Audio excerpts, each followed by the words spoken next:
මේ අපි මේ උදේම අවදිලා සමහරව ඉතින් මේ පූල් එක අවට සිරි නරඹනවා. මේ ස්වභාවික පරිසරයේ තියෙන්නේ මේක මේ ස්ප්‍රින් වෝටර් ඇත්තටම මේකේ තියෙන්නේ නැචරල් උල්පත් වතුර.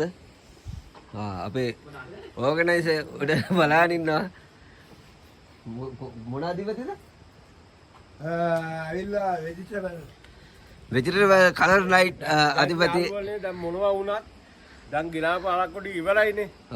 ඒ වුණාට තව බෝතලයක් කොහොම හරි ගන්න ඕනේ. ඉතින් ඕක කට්ටිය ඕක දන්නේ නැද්ද?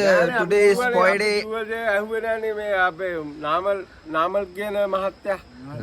නාමල් මහත්තයාට දැන් මෙහෙන් හොයාගන්න පුළුවන් ඒනේ. නාමල් මහත්තයා තමයි කියනවා කැබියගේ. ඇත්ත වශයෙන්ම ඔබට මේ අපි ආපු මේ ගමන නම් මචං සුපිරි. අවංකවම කියන්න දෙයක් නැහැ. බොන්ට නැති එක අවුරුදු 24කින් මේම 4-5 දිනක් හරි සෙට් වෙලා ආපු එක ගැන සන්තෝෂ වෙන්න ඕනේ. ඇත්ත වශයෙන්ම කියනවා. අවංකවම. එනකොට අපිට තව කොපමණ වෙනවා මෙහි රැඳී සිටිනවා? අර ඉන්න මහත්තයා අර මහත්තයා තමයි අවුරුදු 5කින් ආවේ ලංකාවට. ඒ මහත්තයා. අවුරුදු 5කින් ලංකාවට ඇවිල්ලා ඕම ඉඳගෙන රත්පත් දිනවා තාම.